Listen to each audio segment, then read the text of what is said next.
ingrown. Ito ang salarin. Kung minsan hindi hindi ka makakatulog ng mahimbing. Oh, there it goes. Oh, diba? Oh.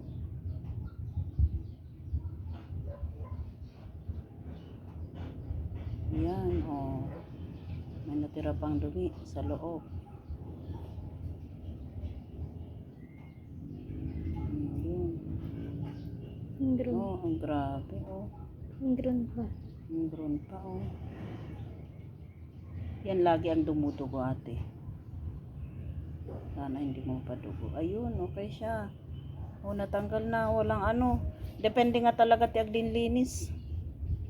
Meron yung pahirapan ang pagtanggal.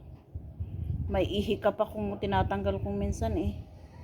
Depende talaga sa naglilinis.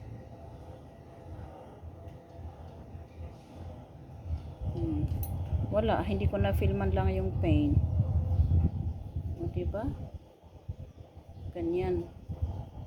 Oh. May mga talagang masakit kung magsudsud yung iba. Ito parang magaan lang.